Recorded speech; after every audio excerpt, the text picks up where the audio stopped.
class, so we will probably hear some doors open and close. I hope you don't mind, but in the interest of time, I know you do have something to do afterwards, so we won't delay too much. It gives me great pleasure. First of all, I know that some people are here from the International Humanitarianism group. We have a sign-in sheet if you would like, one at the top corner and one at the bottom corner. And if any other group is here that wants me to communicate something to the faculty member, please let me know. It gives me great pleasure to introduce Candace Chandra. She first contacted me, I think, more than 6 months ago now, because we had an opening for global health after getting a grant from the National Institutes of Health. And her credentials were very impressive. She founded a company to build upon her expertise with various international agencies, including the World Health Organization and the World Bank, and nationally as well. She's worked with the U.S. Environmental Protection Agency. The first seminar we had this quarter was by Tim, UCLA professor of law, who talked about law and environmental health and the Green Chemistry initiatives around campus. And you were there asking very insightful questions. So I knew we had a lot to talk about. Very, very impressive credentials, including being multilingual. You won't get a chance to practice many of them with us, but Spanish certainly is represented in the audience. But today she will share some of her experience with us after talking to various governments on how to reboot, essentially, after major conflicts and devastating disasters around the world, primarily, I think, in Europe. So, thank you very much. Thank you. Thank you, Dennis. So I am going to focus primarily on what my experience was in the post-conflict Reconstruction world. My background, as Deli told you, is public health. So my graduate degree was in health and development policy and economics. And for that reason, I focused mainly on infection control in these areas. That's why I was brought in initially. I also had a background of experience domestically in working on contaminated sites. And I had worked on Superfund sites in the United States, and therefore had a lot of experience on how to deal with those issues. And in the post-conflict areas in which I served, we saw the double burden, as it was called back then, of both infectious and non-communicable diseases arising from contamination. So I'll discuss a lot of those issues.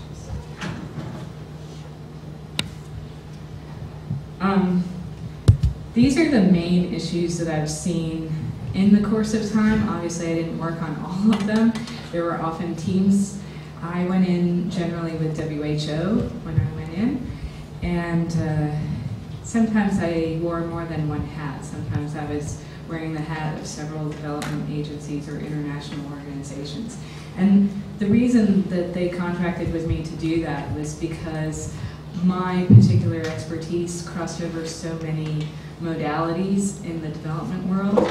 So there were a lot of areas that did not overlap. So between UNHCR, UNDP, the World Bank, and WHO, many issues were getting stuck or forgotten within those mandates. And what I worked on covered, it was more cyclical, and therefore I covered those gaps, and therefore many of the agencies worked with me on these issues. Whoops, I went way too far.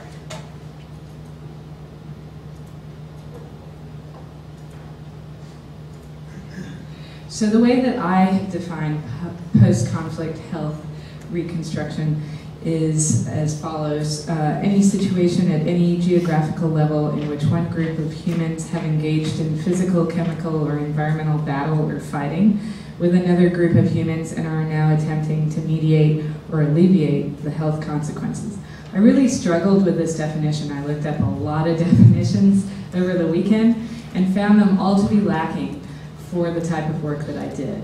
So any of you who've worked with or for international organizations realize how semantics are terribly important, particularly in post-conflict work. So when I was working there, we just had refugees and internationally and internally displaced persons, those people who are generally still within their country's boundaries but are moving away from their cultural locality. And now that's expanded, UNHCR has expanded that to 7 different categories, and I think they still don't cover everyone. In fact, their 2008 report mentions that UNRWA covers a lot of what's going on in Palestine. So the reason I put this particular definition together is I was really trying to encompass everyone that I worked with and use words that would allow that within the work that I've done in the past. The key players that I mentioned here are the ones that I've worked with. So aside from working at the international level, primarily with international development agencies, I also worked on the ground. I had quite a few projects that I ran on the ground. Mainly I came and went. I would come into country for 2 weeks at a time and then go to the next place. But I was greatly involved with the projects at all levels. Everything from, going out and negotiating to buy plastics, sharps containers in Macedonia for local hospital systems, to high-level talks with the Ministry of Finance in Bosnia about what needed to happen for cleaning up the river that people were using for drinking water. So I really got involved in all levels. Additionally, I was also luckily on the side of writing the regulatory aspects, because what happens, as you all know, in post-conflict situations is that the systems are down, all types of systems. So it's a rather unique situation that allows you to rebuild within the cultural framework of that country. And quite often, the cultural framework is changing rapidly too, since they've just had conflict. So those people that were in power no longer are, different ethnic groups, different lingual groups are coming to the fore. And this is a very exciting time. So it's a very sad time with everything that you hear about. Believe me, I now know why diplomats only go abroad for 3 years and then come back for 3 years. It's to kind of get rid of all those memories and recharge. And the reason is you are exposed in post-conflict situations to all the horrors that happen during war, but you're not in the war, so you're not an active participant. You're just the recipient of all this information.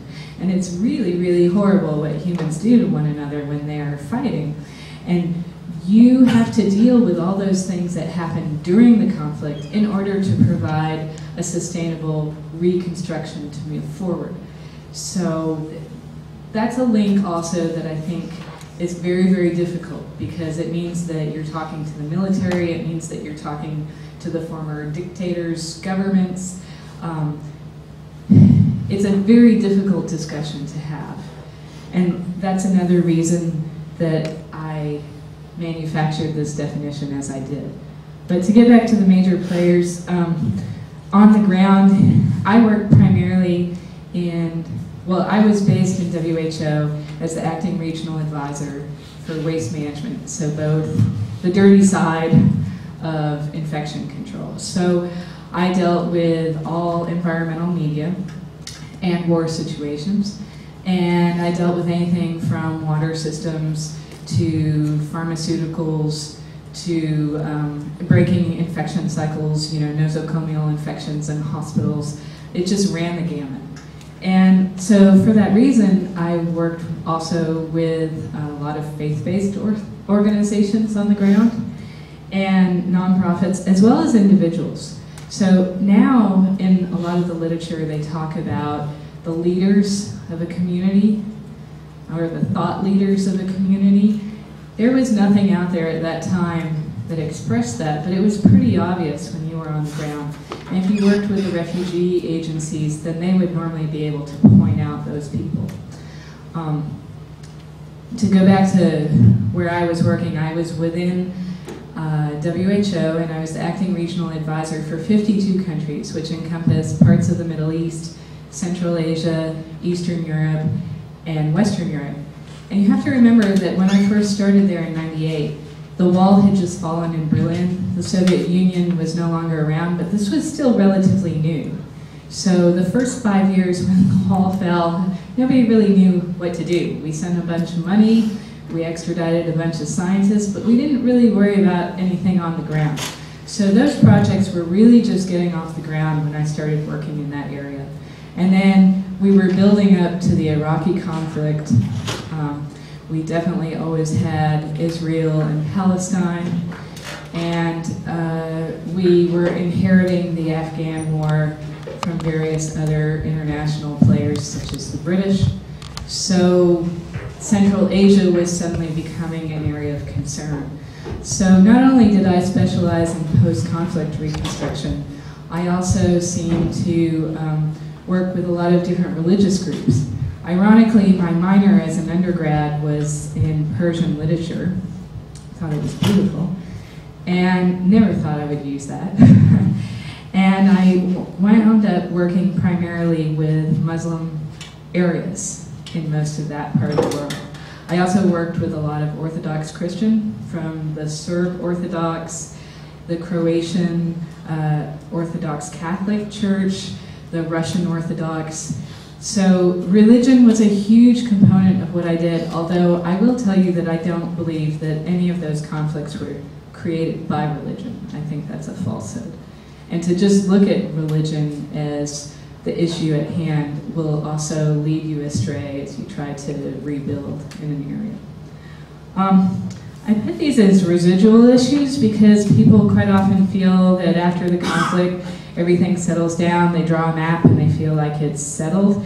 And I can tell you that these particular issues, are not settled at all. So security, huge issue. So when I worked in Kosovo and Bosnia and Croatia, Albania, security was an incredible issue. Macedonia had not had a civil war. There was no fighting. But security was still a huge issue for all sorts of reasons. Bringing food across the border to refugee camps, refugees that were moving into their borders and disrupting their healthcare systems, all sorts of issues about security. And obviously in Kosovo, where NATO had divided up which countries would guard which type of person. Excuse me. Maybe we push that back a little bit. Yeah. Push it back? Yeah. You're loud enough, so don't. I'm loud enough. Okay, good. So where NATO had agreed to use certain types of troops. So for example, the American troops were on the line where there was still fighting in the northeast part of Kosovo, but the British were guarding the city of Pristina with no bullets, by the way. They were not allowed any live bullets in the city of Pristina, and there were regular bombings and assassinations while I was there. The Russians were guarding the ethnic Serbs in the country, and other European forces were guarding other ethnicities in Kosovo. And all this did was create actually more difficulty and more lines than it helped solve anything. Because with the Russians guarding the Serbs, those two Slavic groups really identify with one another and have, at that time in Kosovo, a superiority complex about the rest of the population there. And it created huge difficulties in how to integrate the healthcare services that we were trying to put into place. And they're not the only groups. I'm just giving them as an example. So these are just some of the issues that you'll see. And that's why I put that this issue is huge. And as you know, if you look at the UNHCR website even, they now define all these different groups, but each group has its own particular issue. When I worked in Macedonia, the Albanian Macedonians had a completely different language, cultural background, were considered sort of second citizens. Then you had the Gypsies, which they call the Roma, totally different set of cultural biases. And this country didn't even have a conflict, but was greatly affected by other incoming people into its country. So it had had a very stable cultural, institutional aspect of how it treated its citizens, whether it was fair or not. It was very stable. And yet, with the influx of all these people coming from the former Yugoslavia into Macedonia, it disrupted how that stable country felt about its own people. And the last day that I worked there, actually, I flew out at 7:30 in the morning. Literally 7:32, my plane was in the air, and by 7:38, there was fighting in the streets. And my project was actually completely destroyed. So we had spent hundreds of thousands of dollars, built infrastructure, spent 2 years on this program, not just for the good of the Macedonian people, but for all the influx of the others. And within the space of 30 minutes, it was gone. So that's another issue that happens with post-conflict reconstruction, is a lot of people worry about the money. And how is it possible that you spend so much money on these projects and it sort of disappears? Well, that's how. Even if you have no corruption, and there was none on my project in Macedonia, even if you do everything correctly and you're not overcharged by all sorts of consultants and groups providing plastics or whatever, the transport companies, even if all that happens, you can still lose your project. So I have argued that post-conflict needs to be a lot more long-term in its strategic vision. I would argue at least 5 years, but mainly 10. And that within that strategic vision, you take into effect that easily 20, probably more like 40% of your projects, even if done well, will not come to fruition. And that's without corruption. If you add in corruption and other aspects, then I would say that that percentage goes up to at least 60%. So that's a huge failure rate when you're looking at projects. And that's a really important component to build in, that you wouldn't want to build in to any other project in the development world, right? In development aid, you look for very strong indicators, outcomes, and that's where you put your money. But I would say that that's probably not the best way to go around it for post-conflict reconstruction. You have to build in those failure rates. As you can see, I talk a lot for each slide, so I only have a few slides, don't worry. So this just gives you an example of what was going on here that I talked about in the former Yugoslavia. And it shows where the UN troops were versus NATO versus the local troops. And you can see it's just a mess. This is Sarajevo only. I don't know if you all know the story of Sarajevo, but Sarajevo not only was the capital of Yugoslavia at that time, but it's also where the First World War started. So it got a lot of attention right away from the international media. And what happened is that at first the Croats and the Serbs, but later just the Serbs, there are a whole bunch of hills around Sarajevo and a river that runs through it. Really beautiful at one time. By the time I got there, completely polluted. And basically, they put a lot of snipers up on those hills, and they literally picked people off. So after they bombed like crazy and basically flattened most of the structure of downtown Sarajevo, then they then proceeded to pick people off. And because they had encircled the city, nobody could get out. And so various groups like the Soros Foundation, the Open Society is what it's now called, but at that time it was the Soros Foundation, gave a lot of money for things such as mobile water treatment units, because nobody had access to water. And they located them under bridges and in the metro systems. And traditionally in this part of the world, women go for the water, just like in Africa, but they were getting shot by the snipers. So then the men went and then the children went. But it had a very deleterious effect. So what they started doing was moving those mobile water treatment plants every day. And you can, going in there post-conflict, you can see where that particular water treatment plant was day by day because of all the bullet holes right there. So just following the story of water tells you a lot about what was going on.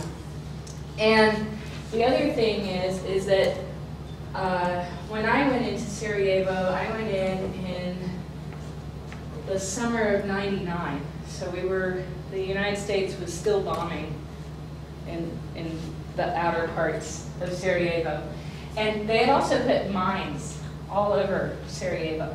And luckily I was walking with a former Marine commander, and because I'm sort of adventurous and I like to see what's going on. So I saw something that I thought was interesting, and I started to take off across, we were walking down a sidewalk, and I started to take off across this little grassy area next to a park to go to that building. And he literally caught me in midair and put me back on the sidewalk and said, "No, only walk on concrete, or you will lose a leg too." So there were still mines everywhere in the city. So another security issue for the development workers there were mines. You could not walk anywhere that did not have concrete, meaning that you could not bring aid to those people that were hiding out in the hills, for example, because they were hiding out in caves and things like that. You could not bring in large pieces of material, right? But if you wanted to move those water treatment units and bring in a larger one, you know, like a municipality-sized treatment plant, you couldn't do it because it would rub along those grassy areas and mines would go off. And this is after everything was under control and during the post-conflict time period. So lots and lots of issues. Candace, could you remind us, I only read the newspapers during this period, but I don't remember, this was post the Soviet bloc breaking apart. I don't remember what groups made up Yugoslavia and what the outcome of the split and who was doing the shooting and the planting of the mines. Okay. To your last question, I don't think anyone knows. Okay. It was everybody fighting everyone else. Clandestine. But so the former Yugoslavia was made of, Yugoslav means actually United Slavic States. So it was made up of Croatia, Bosnia, Kosovo, Macedonia, what is now Montenegro, have I left anything? Croatia, did I say? Yeah. Serbia. And also up north, there's Slovenia. Yeah, that wasn't part of Yugoslavia. It was. Slovenia? No, there's like two, it's not Slovenia, there's Slovakia and there's Slovenia. Slovenia was part of Yugoslavia. Yeah, okay. Yeah, Slovenia. So I didn't work there either. I know, I've met people from there. So all of those states were put under Yugoslavia. And what happened is they have hundreds and hundreds of years of history of fighting one another. So they were very quiet under the dictatorship because they had the common enemy of the dictator. But once he fell, once Tito fell, no? I don't know. Tito is actually pretty popular For a while. Yeah, he was, but he lasted a long time. And I'm saying they had a common enemy in that they were looking at him and not thinking about one another, right? I don't mean that they were fighting him. I mean that the various groups, various ethnic groups, various religious groups within the former He Yugoslavia. managed to unite the country. Yes, but that was 32 years before. I'm talking about the fall. But when he died, yeah, he died. Right, after he died. Right after his government fell, because even after he died, his government stayed in place. And then when that fell under the Soviet Union, all these groups that had... Did a power vacuum. It wasn't just a power vacuum. They all had a long history of fighting one another. So the Croats, for example, had put the Serbs in internment camps during World War II and treated them horribly. So the Serbs fought the Croats when this conflict broke out, for example. And that's why Macedonia wasn't really part of it and didn't have any conflict there until 2000, end of 2000. Is because they had not been part of that Slavic conflict that had happened there. And with the influx of the various other displaced people and later refugees, it impacted their own social structure there. But, I mean, people disagree in the same room, so now they're in all the same place. So different countries. Yeah. Yeah, I know some people from some of the, like, I know people who are Serbians, and I've met people from Slovenia, and so, like, I've heard they all disagree. You can talk to the Bosnians, and they'll tell you a totally different story than a Serb will tell you, right? that's right. Yeah. Yeah. That's right. But so, yeah. But what you'll hear is they remember a certain issue. So, you know, the Serbs really remembered that they had been put in internment camps during World War II. The Croats really remembered that when the Ottomans came in, somebody else gave that information to the Ottoman Empire, and they lost status under the Ottoman Empire. So everybody had their selective memory going on about what was happening, and therefore who they wanted to fight. And that's why it was so complicated. And a lot of people over here thought it was religious because the Croats are under the Roman Catholic Church. The Serbs have their own Orthodox Church. It's the Serbian Orthodox Church, which follows the Russian tradition. And the Macedonians are Greek Orthodox. The Kosovars are Muslim and follow Islam. So at first, everyone felt that it was a religious conflict. But as you get there, you find out that it's a lot more complicated than that. And that's another reason that I feel that looking at it just from one point of view, like one type of people or one type of religion versus another, often doesn't give you the whole story and can lead to some real Reconstruction issues. Certainly did for us. Yes? You know, I was thinking, Dr. Paul Farmer says that health can be the least contested social assistance kind of intervention. Right. And it's surprising that even in health, like you were mentioning before, they weren't able to rally around even health or healthcare or the provision of water, for example, because of these random. Well, actually, the people themselves, the Serbs, the Croats, the Kosovars, they were ready to rally around the health interventions. But what was happening is that the people who were so-called guarding them so that there wouldn't be any more conflict, like the Russians guarding that particular Serb enclave right outside of Pristina, were not allowing it because the politics on the ground of each one of the countries in NATO that was on the ground were affecting the Reconstruction aspect. So ironically, by 2001, nothing was really happening in Reconstruction, not because the local people didn't want it, whatever group they were from, but because the politics and the diplomacy overcame a lot of what was going on the ground. Was that after the international community became kind of in charge of Bosnia? So they put in the UN government in Kosovo, and yeah, that was when that happened. So. Thank you. Yeah. Sure. And the money for the reconstruction was from the purse of the United Nations, I assume? Well, the money actually came from all sorts of places. That's another reason that all different groups were working there.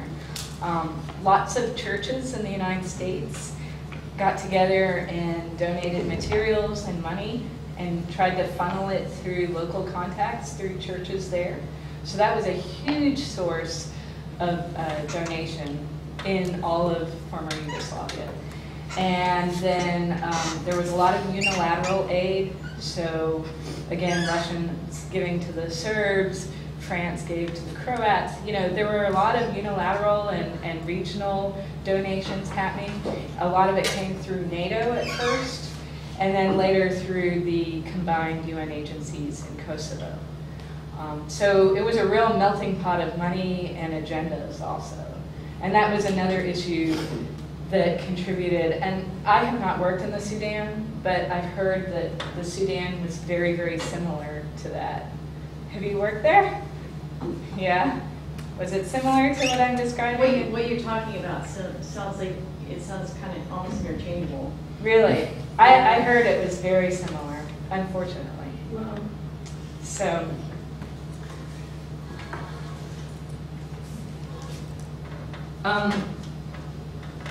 to me, from what I've experienced, these are some of the key issues, and some of them sound very Picayune, you know, like provide firewood or fuel. What are you talking about? And what happens is that UNFPA was on the ground, and other groups were on the ground. WFP was on the ground handing out food, but they had no way to cook it in the various refugee camps, and they were cold. This area of the world gets very, very cold. And they had a really great heating system under the former Soviet Union, but it was reliant on coal. And we, in the UN agency, had actually shut it down because the emissions were so bad that they felt that it was a real concern to human health. But I would argue that heat is also a real concern to human health when you're in a refugee situation and therefore under huge stress, and you know, you're literally showering in cold water and it's below freezing. I did it too because I was there and there was no heating. And I got sick, but I had the luxury of flying out every 2 weeks, and they did not. So, you know, some of these things are, and also when I first got on the ground and I was new to this type of issue, everybody talked about reporting all the time, and I thought, oh, come on, would you focus? There are people dying of infectious disease, and you want to know how many people are dying? But I found out later that reporting is really important. And one of the biggest issues, particularly in former Yugoslavia, is that we could not get the right materials to the right place. So if you didn't have the right information, so, you know, all the aspirin went over to Croatia, and all the malarial drugs went over to Massa.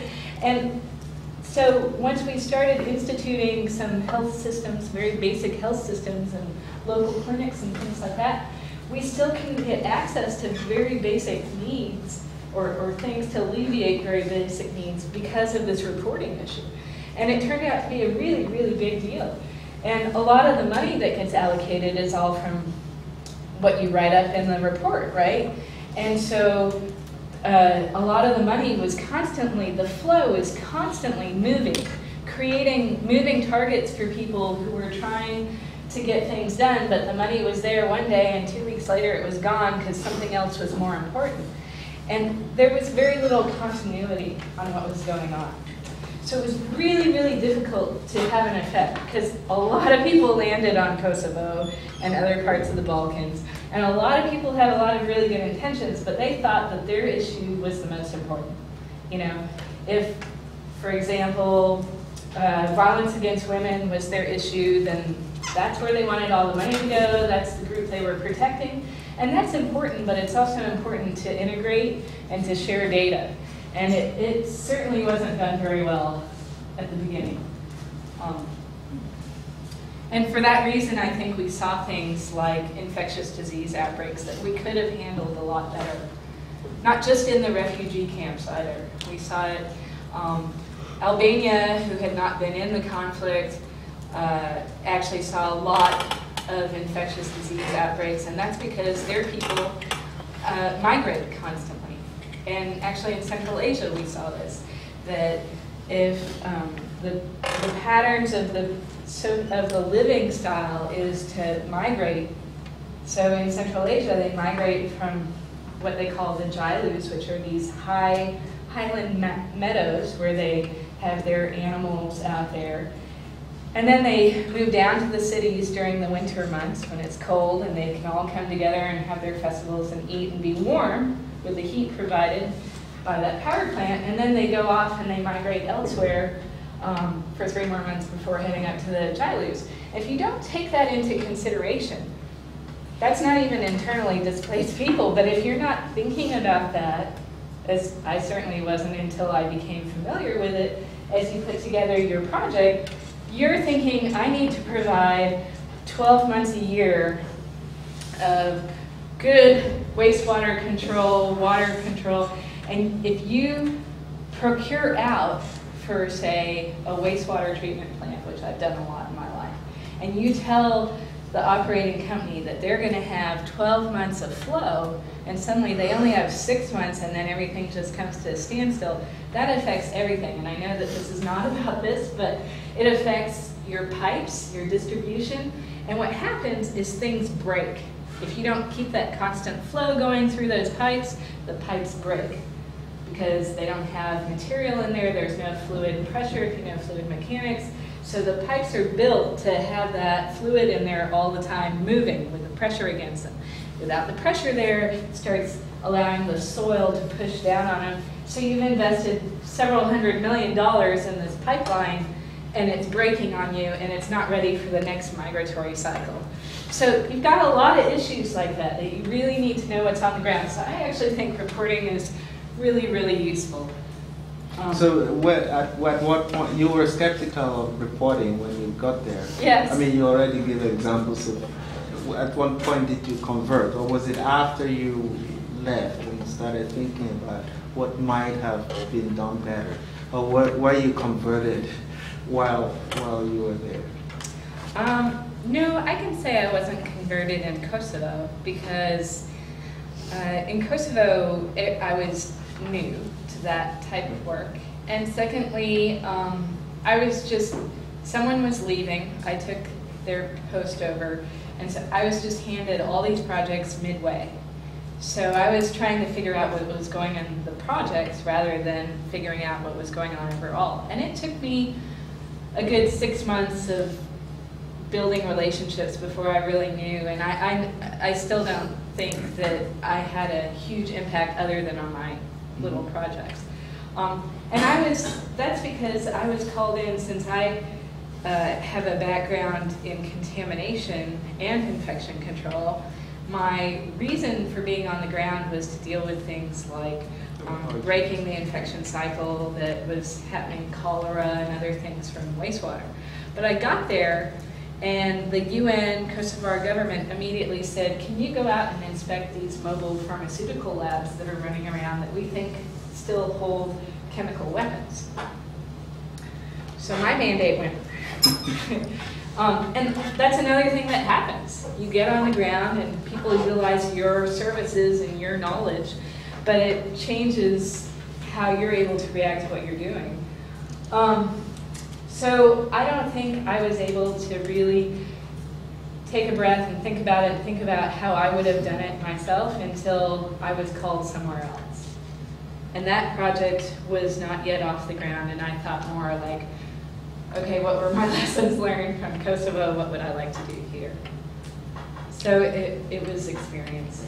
And that has happened every time. And you know, quite honestly, I had studied the former Yugoslavia conflict actually before going in. And I found that a lot of what I had studied was not very relevant to what was on the ground. So I think the studies that have been done now, 10 years later, are excellent. But it took them quite a while to parse through it.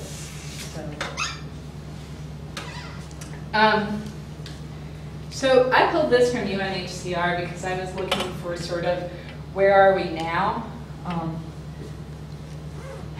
And it's really distressing to see that they feel in their report, and again I would say that you know from working in international organizations that the UN tends to be relatively conservative. They don't like to give it out that they're not very successful, particularly when the US Congress and other people are saying, why are we giving them money?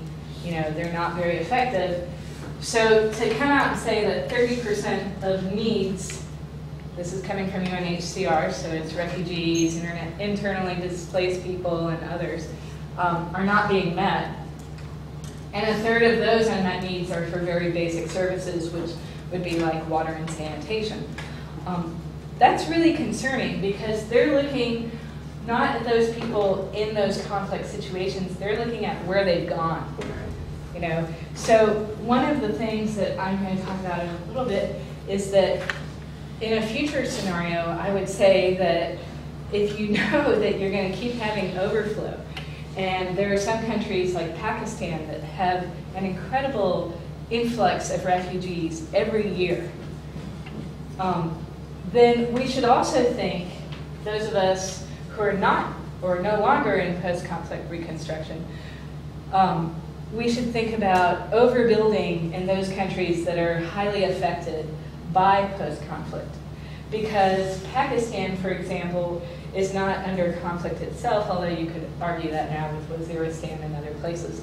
But technically, under the UN system, they're not under conflict themselves, but they are dealing for years now with this constant influx. And their infrastructure can't deal with it. So they're dealing with all the same basic problems and needs that those same refugees would have at home where their homes have been destroyed. So to me, that's huge. So when you're talking about this to me is also pulled from UNHCR, and I have a real issue with this because almost all of this to me lands under healthcare.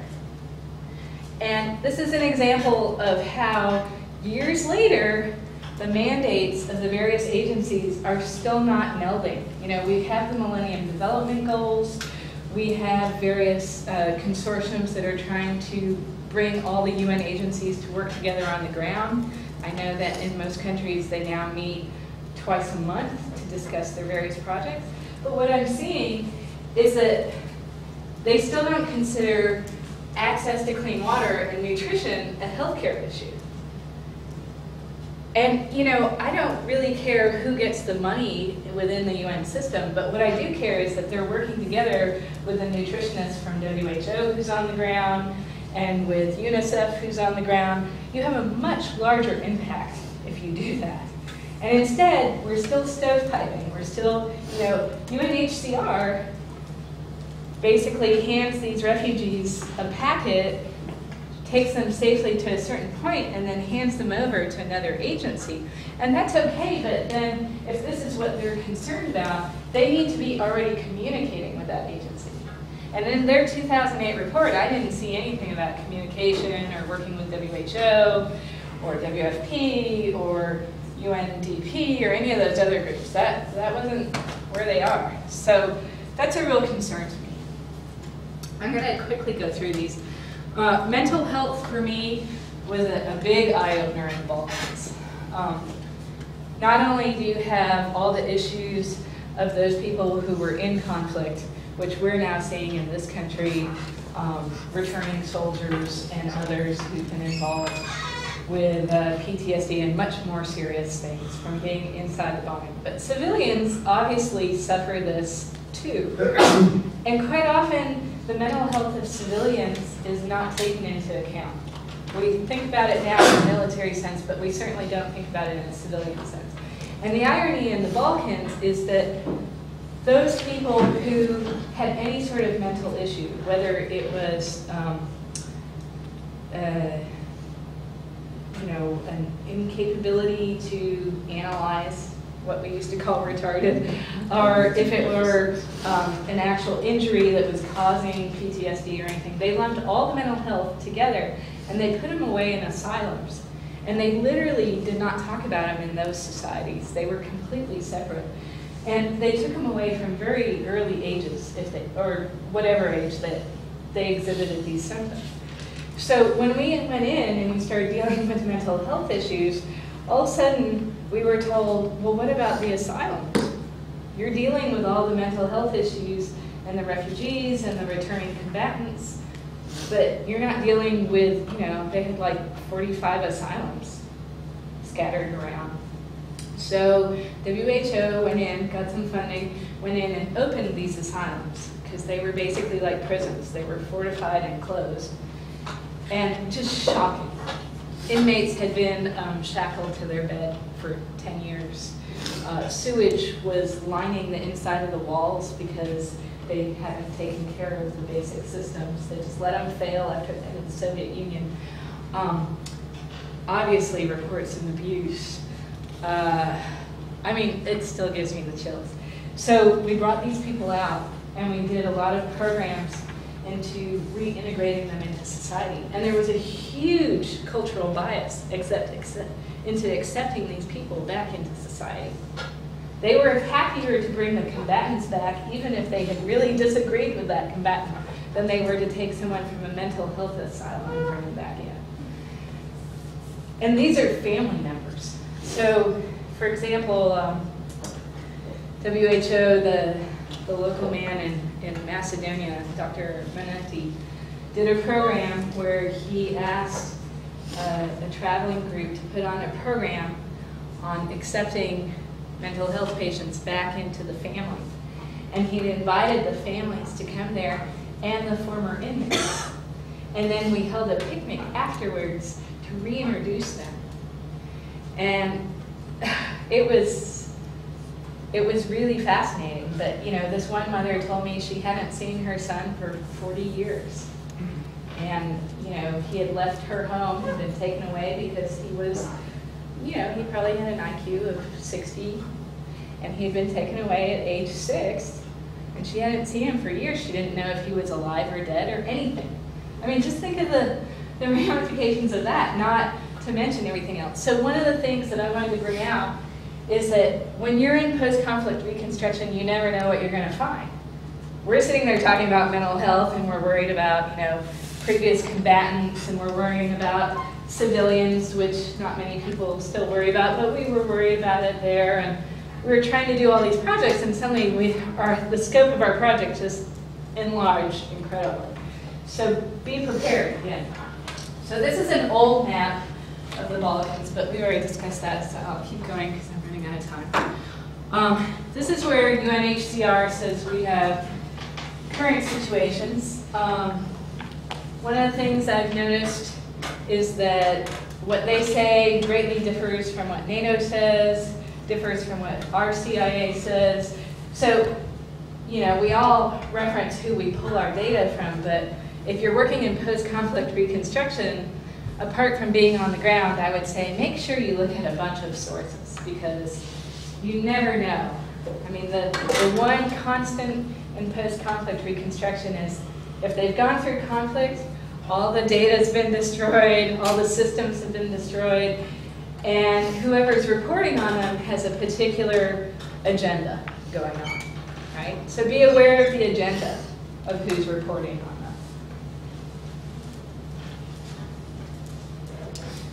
them. This, I know you can't read it all, but there's a lot of information going on here, and most of it says that 4/5 of refugees are going to other developing countries that lack infrastructure, and that most of the refugees and other displaced people are going to nearby countries, and not normally relocating back to their former home, but staying, and therefore, and this has huge political ramifications, meaning that if all of one, let's say all the Albanians used to be in Albania, but suddenly now 1/3 of them went into Macedonia, you now have a really significant Albanian population in Macedonia, and that culture and that government is not prepared for that and doesn't know how to deal with it. And there's potential future conflict there because of that. So what I'm saying from all this data is we're creating conflict. We're not decreasing it. And to be aware of that, because it's going to be an issue. And thus, I think, and the other thing it said is that most of these people are going into urban centers, whether they're being relocated into urban environments or whether they're just moving into them because of the opportunities there and other family members and stuff like that. And a lot of displaced people are not originally urban. And a lot of them are, but the urban center might be considerably different. So this puts a burden on what that municipality is providing. So again, an infrastructure issue. But it also, as we know, since most of the world's population is rapidly urbanizing anyway, puts a burden on health, because we're seeing a lot of global epidemics come out of these urban centers. And what are these people going to be doing? They're going to be probably flocking together because they have similar situations. There are going to be many more of them in the housing provided because they don't have a way to get out of that economically yet. They're not socially integrated into the urban center. Maybe that government wants to keep them together until it figures out how to integrate them into its society at large. Lots of issues. So this is where I feel like we should be investing in this scenario of refugees and displaced people moving into mainly urban centers, mainly in surrounding countries. So surveillance centers, healthcare systems, definitely integrating with other social mechanisms, really, really serious. San Diego does a good job of this because they receive a lot of people from UNHCR and they get relocated into San Diego. And I've had a chance to work with the local agencies a little bit on how they do this. And I'll say that it works pretty well because what happens is that they've got people coming from Burma where the women speak different languages than the men in the hill tribes. You know, and they certainly don't speak, no one around there has a Burmese translator, and if they did, they probably only speak the male language. So, you know, they've got major issues as they come into San Diego, but San Diego's a little lucky because these people stay for 1 to 10 years and then they go off into another community, normally a smaller city inside the United States where they have related family members and economic systems and social mechanisms set up for that particular group. But what it's going to create in our country is a bunch of little centers of people who are sticking to that culture. They're not really integrating. And I think the United States, that's one of its strengths, is that over time we're able to integrate those people and we have a very mobile society. But many other countries around the world don't have that already built into their identity and their culture. And it's that much harder, I believe, and takes that much more time. Like in the United States, it might take 10 years. I would say in the Balkans, it would take at least 50. Somewhere else, it might take over 100, you know? And I can say that coming from the South in the United States. When I was a little girl, I had a friend whose grandmother was still alive who remembered the Civil War. She had been a little girl during the Civil War. She died when I was about 8, but, you know, the impact of her history and her memory on her family was really great. They were incredible bigots for quite a few generations past that lady's time because she impacted so many generations. And I've remembered that so many times working in the Balkans, because that is a society where history, old people, past events are more important than now or the future. And they cannot get out of where they are because they keep on passing this information down, you know? And I mean, they are happy to even forget whole segments of, you know, we're a very young country here, so we think 200 years is really a long time. And I was asking in one city, I don't even remember where I was, they had this beautiful fort on the hill, and that's what I did every Sunday is I'd walk around the souk and then I'd go up and look at all the old buildings. And I said, oh, who built that fort? What fort? I said, that fort. What fort? And I said, well, you want to go with me? I'll show you what fort. And they, no, not going. And normally local people have been very friendly with me and very pleased that I'm interested in their country, so they walk around with me. So the next day I went back to work and I said to the head of office, I said, yeah, I went up to that fort and I couldn't get anyone to show me around. And he goes, oh, well, that's an Ottoman fort. And they just kind of forget those 500 years because they don't like being occupied by the Turkish. So they'll tell you about everything that happened before when they were Byzantine or they were Greek. And they'll tell you everything after, you know, World War I. But they don't want to talk about those 500 years in between. I mean, that's a pretty incredible history and cultural memory. And that actually is what changed my mind on a lot of the data. So let me quickly go through. This one just talks about the various agencies that I already talked about. and pulls out how they kind of fall between these mandates. And I think for other issues than strict, what we would call as health practitioners, mental health, but it's very important to focus on this and the cultural aspects when people are falling between the mandates of an agency. It's one thing if the wastewater treatment plant can't find a home within the UN agency and is looking for funding. It's another when you have 200,000 people who can't find a home and who can't find someone who will take them on because their mandate doesn't cover. It creates a lot of issues. And I think that the UN still hasn't figured out a way to do this well. And for me, that's a very big issue. And so in my second scenario, these are the things that I would work on. And we as Westerners are very reluctant to take on cultural issues. And I think that's one of the reasons that mental health has really lagged behind other health interventions, because it is impacted so much by culture and by what language you speak. And so we're so reticent to take that on, and I think instead we should turn that around and put a huge focus on it. But it'll be very, very difficult. I mean, as we all know, going from the South to San Diego is different enough for me. Yes, did you have a question? Oh, okay. Then this is where I show you some of the numbers that I found, again, off of UNHCR. And as you can see, not only is Pakistan unduly represented here, but most of these countries that are dealing with huge numbers of influx are primarily of the Islamic faith. And what we're seeing is when you disrupt, right now, when you disrupt the educational system and the cultural systems within Islam, is you create very angry young people. And one of the things I can say, having worked in many different countries that has Islam, is that Islam is very dependent on culture. The way that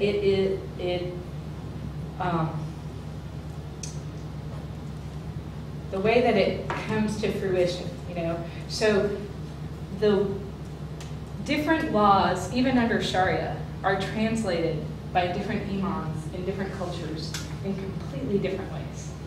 So for example, if a woman must cover, that can mean just a headscarf, all different colors, a relatively short skirt, and you're good in Turkey, right? In Afghanistan, it's all those beautiful colors, but fully head to toe covered. In Yemen, you're only wearing black. And it's wool, by the way. Talk about being stick thin. I mean, you sweat everything away. But that's a very superficial way of showing how different Islam can be in different countries.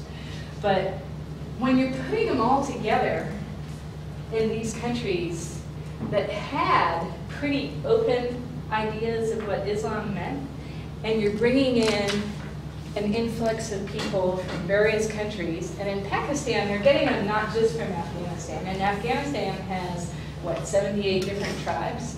And each one of those tribes speaks a different language, has a different culture, and interprets the Quran a different way. You're putting them all together in Pakistan, you're going to create some tension. And so I worry about that because I'm actually very fond of Islam. I'm not myself, but there's some really beautiful aspects of it. I've seen some really wonderful things, just like any other religion. It's got its good and its bad. But I worry about this a lot. I worry about the intolerance going up, particularly with the social pressures that they're getting from the rest of the world. I don't see France there, even though they want to ban the... they had... France supposedly has more Muslims in Europe than any other country. But the thing is that they weren't refugees. A lot of They voluntarily came. Voluntary Yeah. immigration is different. You're Yeah, right. voluntary immigration is completely different. So the other thing that immediately pops out to me is look at the countries where you've got most of the asylum applications going in. So even if they're in Iran or Pakistan, they're asking to go elsewhere. These are places that traditionally have very little health infrastructure, right? So protecting the global health, but also the local health of these places as they bring in these people is going to be a huge concern. So I know, for example, that the development community hasn't really worried about Zimbabwe for a while, but they probably should, because it's one of the biggest places that people want to move to. I don't know why South Africa is not on this list, but South Africa is one of the biggest places right now that everyone wants to move to. And, you know, I think that their health minister is quite forward-looking in that, but for a while, in the early 2000s, South Africa decided that they would not accept HIV as a disease, and therefore no intervention. And they told everyone to stay the heck out. And until that government changed, there was absolutely no HIV intervention in South Africa. And that lasted about 6 years. And then Russia decided to follow that for some reason. Putin also believes that HIV is only brought in by foreigners, and therefore anyone who has HIV deserves it because you've been sleeping with a foreigner. And, you know, all the cultural things that go on with that. So I actually went into Russia and Romania to look at whether or not we could bring in certain drugs. And the day I arrived, Putin decided that the whole health ministry was verboten. I mean, he closed it down. So not because I was there, but I'm not that well known. But, you know, I mean, those are really serious issues. Was this in the 90s?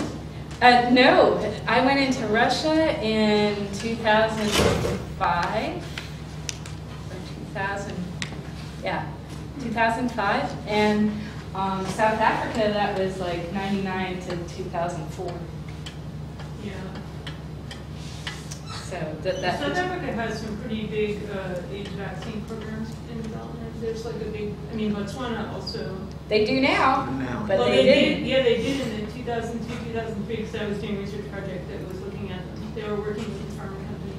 Well, their government did Not the government, but like there was aid organizations on the Right, government and that's side. different, and that's where you have to look at that level of where you're Right. working at. Because again, coming from the UN It's perspective, not like it wasn't there. It Right. was just not, the government was kind of somewhere between neutral and hostile. yeah, well, their health minister went around, because I was in a couple of the conferences where she was speaking, and she literally said, we do not have HIV, we will not have HIV intervention in our country. That is the official word of our government. Yeah, the president after Mandela actually hosted a conference inviting all those who don't believe that HIV. That's is right. AIDS. But yeah, I mean, I'm sorry, you have to be really careful. If I've carefully analyzed the content of Mbaki's speech, and not once does he say HIV does not cause AIDS. He actually Right. said it's not the only cause of AIDS. And he was trying to bring forth what you're discussing, a lot of the social, spatial determinants of health, where he called poverty the biggest killer in Africa. Right. And he actually never said HIV does not cause AIDS, but that's what everyone in the scientific community heard. Yeah, I That's agree, what they but heard. he never, when people said that's what he said, he didn't say, no, that's not what I Yeah, said. because I Yeah. mean, there might have been So other it's kind of, agendas there. yeah, he could have been more Yeah. advocate. I mean, I think there are many people in South Africa who suffer the consequence of not aggressive adoption of. Anyway, sorry, this is. Sorry. No, but I agree. I has mean, it inadvertently implications for- affected Swaziland. They said the incidence rates in Swaziland for a while went 40% because the government was unwilling to allow any intervention there. But I think what you mentioned about the silos, this is the problem. You know, if we think, either in silos of research, for example, we put ourselves in silos all the time. Public health practitioners who don't consider social determinants are stuck in a silo of reductionist science that says HIV is the only cause, and that's what we have to treat, forgetting that there's all a plethora of basic services. How can you treat someone for HIV and send them back to the conditions that made them sick in the first place? Which I think is so critical as a great lesson learned from post-conflict, how you're outlining it, that you can't just address the conflict as it stands. It has to be much broader in scope, which is what I think you're doing. Right, and what I want to leave everyone with is actually a positive end note, is that I actually believe that post-conflict reconstruction allows for an opportunity to bring in a whole new set of ideas, to bring in things on the ground if the healthcare systems and the infrastructure have been destroyed. It's an opportunity that humans don't get very often in society to rebuild in a different direction. So I definitely believe that since most of us would be coming on behalf of the government, being invited in, we need to be aware of what happens on the ground and work with the locals. You know, too often I think things don't work because they're sort of implanted without any buy-in locally, or even, you know, there are lots of case studies now where they say to the local people, what are your biggest issues? And they'll say firewood, and the public health person will say, you're dying of malaria, you know? And they'll say, well, we don't really care, we're cold. And so making sure that you have that dialogue, but it's a real opportunity. So in some ways, it's very exciting to work in post-conflict because you can quickly change systems that maybe didn't work, or maybe with the changing situation no longer work. And that's where I've worked mostly, is in the former Soviet Union, where the system worked very well. I mean, they took a huge nation, geographically and population-wise, that had been living at subsistence level for hundreds of years and delivered education and healthcare at amazing levels. I mean, I have been impressed by them over and over again. But once the wall fell, and there was no system in place to continue to deliver this, and all these little countries were trying to do it on their own, in their own way, that's when the problems started. And that's why they started inviting us in. And that was the opportunity to say, okay, where do you see yourselves being in 20 years? Where do you want to be? And let us help you build your structure and your systems to get there. Because you have a good base. And that's the other thing now, with people having been educated all over the world and going back to their countries, which I think is a relatively new phenomenon, but we're seeing it, is that you find very well educated people on the ground. So using the people who are already there, who are aware of both what the local systems are and also sort of what the international accepted information and interventions are, I mean, they are priceless. Those people are priceless, and they allow a very rapid change, particularly in my case, having worked on infectious disease. You can see an intervention taking less time and having better results when you utilize those people. I mean, take Egypt. The Minister of Health was educated at Harvard years ago. He has put into place all these ideas, but he's also extremely aware of local custom, and he has been more effective than almost any health department out there. He's no longer there, but he was very, very effective for about 10 years. So that's what I leave you with. Are there any questions?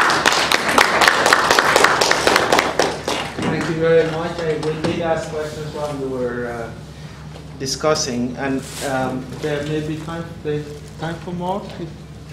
Hi. Well, if there are no more questions, thank you, Candace. Thank you for your wisdom.